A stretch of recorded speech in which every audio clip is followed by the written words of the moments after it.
Good. फिर माँ लगा। हम्म। लगा माँ बहुत अच्छा ध्यान लगा। बहुत अच्छा लगा। ऐसे ही ध्यान रोज करते रहो तो जुड़े रहोगे परमात्मा से, और जब परमात्मा से जुड़ जाते हैं तो अपनी समस्याओं का अंत स्वयं होने लगता है। बिल्कुल माँ, मैं जब भी ध्यान में, मैं मीना बोल रही हूँ माँ, हम्म। मैं जब भी करती हूँ तो मुझे शिव जी के मतलब लगता है कि हाँ है, बहुत अच्छा लगता है जब भी इट्स करती हूँ। गुड। और आपका ध्यान आता है, हम्म। सब मतलब बहुत अच्छा, बहुत शांति, बहुत बहुत माँ, मेरी नेगेटिविटी मतलब 80% तक रिमूव हो चुकी है। होता है, जितना बहुत हम अच्छा लगता ज्यादा है बहुत। मेडिटेशन करेंगे, ध्यान करेंगे, जरूरी नहीं है कि आप ध्यान सिर्फ बैठ जाओ, अपने अंदर खो जाओ। कई बार होता है कि इंसान का मन शांत नहीं हो पाता, तो वो ध्यान नहीं कर पाता। लेकिन गाइडेड मेडिटेशन जो होती है वो इसीलिए होती है कि वो आपको पुश करती है उन विचारों की तरफ जाने के लिए। आप जो सुन रहे हैं, हाँ, आपका दिमाग खुद उस तरफ जाएगा।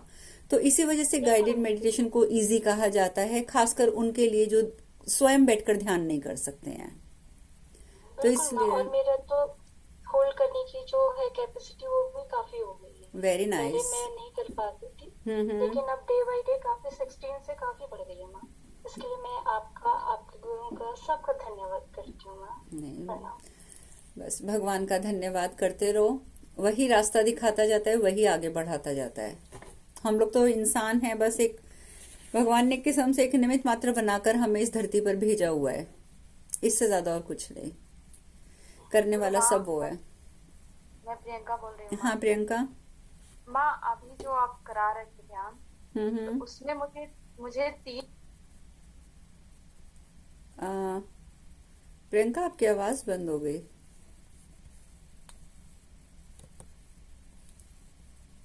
हेलो। हाँ आप बोलो। हेलो।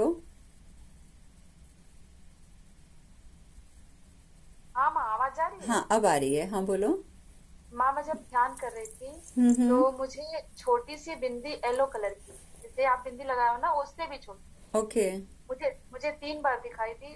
फिर मैंने नेक्स्ट बार ढूंढना चाहा, लेकिन वो फिर लुप्त हो गई, मुझे कोई दिखाई बात नहीं दी। नहीं, वो अपनी इच्छा से चीजें सामने आती हैं और अपनी इच्छा से ही विलुप्त होती हैं। कोई बात और मुझे नहीं। कई कलर दिखाई दिया, और उसमें मुझे एक तितली दिखाई दी, तितली उड़ने वाली। ओके। बस। चलो अच्छी बात है। सबके एक्सपीरियंसेस अलग होते हैं। उस समय हमारी मनस्थिति कैसी है, हम क्या सोच रहे हैं, हमारे मन में क्या चल रहा था, और हम क्या चीजें करते हुए ध्यान में बैठ गए हैं, तो वो किसी न किसी रूप में सामने आती हैं। तो आपको कुछ भी दिख सकता है, कुछ भी। बेसिक होता है कि आपको सुंदर चीजें और सुंदर रंग, अपने भगवान के दर्शन, ये सब चीजें हो तो दैट मीन्स के आपको सक्सेस मिल रही है।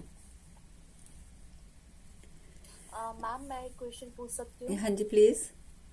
मैम, जो रॉबी सर ने हीलिंग करवाई थी, उसको सुनने के बाद ma'am I used to go sleep in a sleepy mode, तो कोई प्रॉब्लम तो नहीं है ना? नहीं, वो इसीलिए प्रेफर किया जाता है कि रात को सोते समय सुननी चाहिए, ताकि उसके बाद वो आप लोग बल्कि वो म्यूजिक अपने दूसरे फोन पे चला लिया करें और वो म्यूजिक चलाकर ही सो जाया करें। तो आप देखेंगे कि जब सुबह आप उठेंगे तो आप ज्यादा फ्रेश होंगे। उसके बाद सोना ज्यादा अच्छा है। ठीक है। इसलिए कोशिश करो कि दिन रात में को तो ना सुन लो। लेते हैं। सॉरी। मैम, उसको दिन में तो ना लेना, क्योंकि नींद आ जाती है। दिन में भी ले सकते हो, जो जिनको नींद नहीं आती वो दिन में सुने, पर मैं प्रेफर करती हूँ कि जब आपके पास एक रिकॉर्डिंग है तो उसे रात को सोते समय सुनिए, ताकि आप उसके बाद फिर सो जाएं, तो आपका माइंड एकदम रिलैक्स रहेगा। मैम, आपने लास्ट टाइम कोई लेडी ने क्वेश्चन पुट किया था कि वो जब भगवान पे छोड़ देती हैं तो उनका काम बहुत ब्यूटी से चलता है। तो मैम, आपने भी कहा था कि भगवान पे छोड़ना इज अ ब्यूटी, उनकी ब्यूटी है ये। तो हम्म। आप ये सिनेरियो थोड़ा सा मैम एक्सप्लेन कर सकते हैं प्लीज? मुझे भी काफी लोगों ने कहा है कि भगवान पे छोड़ दीजिए, मुझे समझ में नहीं आता कैसे छोड़ना होता है। ये सारा scenario ma'am please explain to me in a easy words. मैं मुझे अपनी देखना तरफ है। से पूरी कोशिश करती हूँ कि मैं इजी से इजी तरीके से समझाऊं, इसलिए मैं बड़े बस बड़े एक शब्दों का इस्तेमाल नहीं करती। बट एनीवेज, ये जो होता है जिसको कहा जाता है कि समर्पण का सौंदर्य, है ना, ये आपको थोड़ा सा हैवी वर्ड लगेगा, लेकिन सौंदर्य का मीन्स सुंदरता, इट्स ब्यूटी। तो समर्पण में ब्यूटी है। होता क्या है कि हम लोग ये सोचते हैं कि जो कुछ हमारे एक परिवार में चल रहा है, जो कुछ भी हो रहा है वो हम कर रहे हैं, बेसिकली वो हम नहीं कर रहे होते। ठीक है। अब जब हम इतना मानते हैं कि कुछ चीजें हम मानते हैं कि हमारे प्रारब्ध के अनुसार आ रही हैं, और महाभारत में तो ये बहुत ब्यूटीफुली एक्सप्लेन किया गया है कि हम अपने प्रारब्ध के अनुसार ही अपनी जिंदगी जी रहे हैं, तो फिर हम अपने आप को कर्ता के भाव से जो भरते हैं, यानी कि जो कुछ करने वाला हूं वो मैं हूं, ये चीज हमारे लिए सबसे ज्यादा फनी चीज है, मजाक की चीज है। क्यों? क्योंकि हम कर्ता नहीं हैं। ठीक है। और अगर हम अपने आप को कर्ता मानते हैं तो उसका अर्थ होता है कि हम कर्म जो भी कर रहे हैं, चाहे वो अच्छा है चाहे बुरा है, वो सबकी जिम्मेदारी हम अपने ऊपर ले रहे हैं।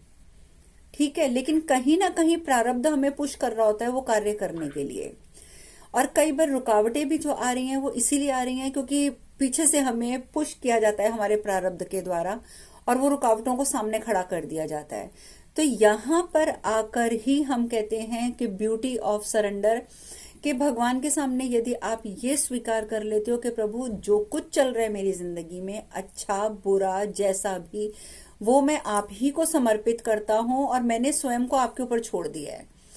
अगर मुझे, अब मैं ये कार्य करने जा रही हूँ, इसमें मुझे सफलता मिलती है या असफलता मिलती है, उसका मेरे से स्वयं से कोई लेना देना नहीं है। ये कार्य मैंने आपके ऊपर छोड़ दिया। आप सफलता दोगे तो भी मुझे स्वीकार्य है, असफलता दोगे तो भी मुझे स्वीकार्य है।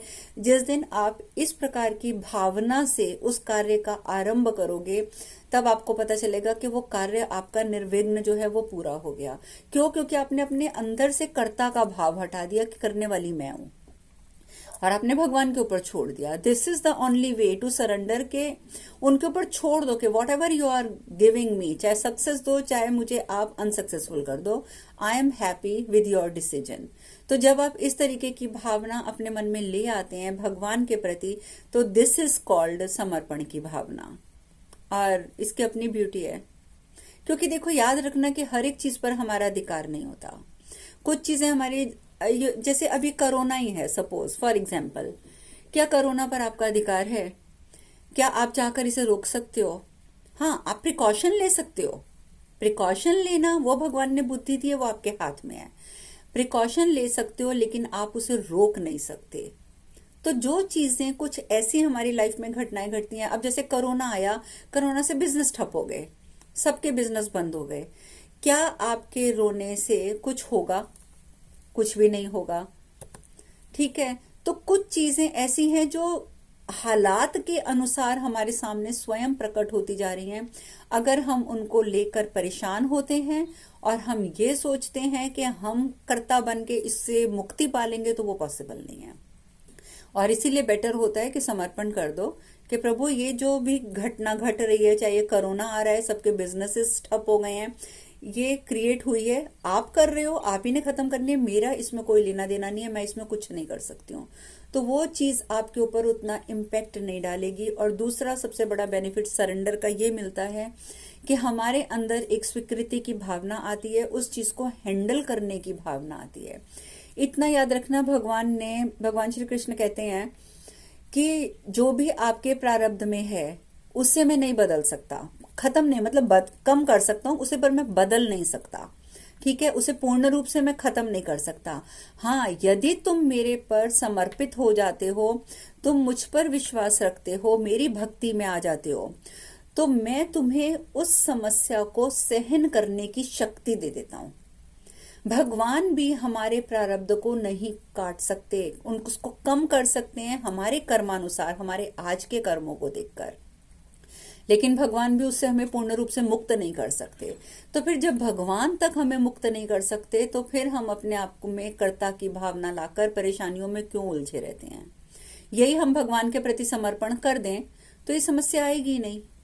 और वैसे भी एक बात आप नोटिस करेंगे कि कई लोग बोलते हैं हमारा काम नहीं बन रहा, हमारा ये काम नहीं बन रहा, हमारा बिजनेस बिल्कुल खत्म हो गया है, हम क्या करेंगे, मुझे तो ऐसा महसूस हो रहा है मैं तो एक दिन भी नहीं जी सकता, या एक दिन भी नहीं जी सकती, मैं तो आत्महत्या करने की नौबत आ रही है।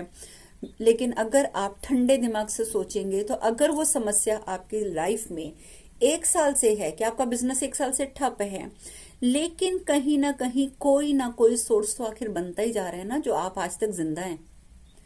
तो आपने कहीं ना कहीं वो करने वाला ऊपर है। वो एक पुरानी कहावत भी है, मुझे इस समय कहावत याद नहीं है, जिसका अर्थ ये होता है कि जैसे पशु पक्षी जो होते हैं वो मेहनत नहीं करते हैं, सांप जो होता है वो किसी की नौकरी नहीं करता है, परंतु उसके बावजूद भी उन्हें खाना प्राप्त होता है, प्रकृति उन्हें भोजन अजगर प्राप्त करे ना करवाती है। चाकरी। तो फिर अजगर करे ना चाकरी।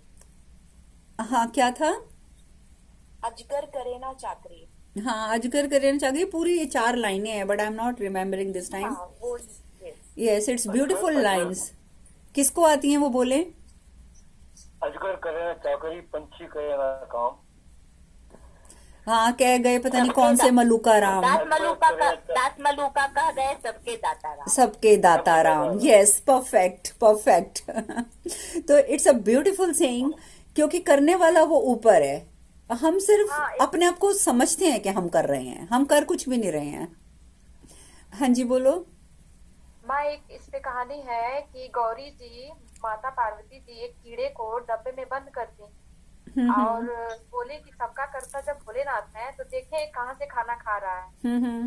तो जब वो बोले भोलेनाथ की जाइए देखिए जिसको आप डब्बे में बंद कर दी है वो भोजन कर रहा है। हम्म। तो जब डब्बा खोले तो उसमें छोटा सा कीड़ा, वो कीड़े वो जो बड़ा कीड़ा था छोटा कीड़ा खा रहा था। ओके।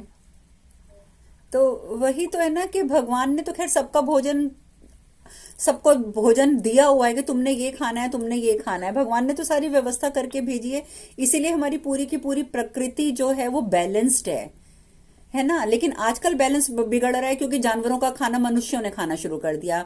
भगवान ने जानवरों को जानवरों के लिए बनाया था, पर मनुष्य भी जानवर खाने लग गए, तो हमारी प्रकृति खराब हो गई। ये जो कोरोना फरोना ये वो चीजें, और इतने भूचाल आने, इतने सुनामीज आना, ये होना वो ना, सब क्या हो रहा है? हम लोग खुद खिलवाड़ कर रहे हैं प्रकृति के साथ, भगवान के बनाए हुए नियमों के विरुद्ध जा रहे हैं।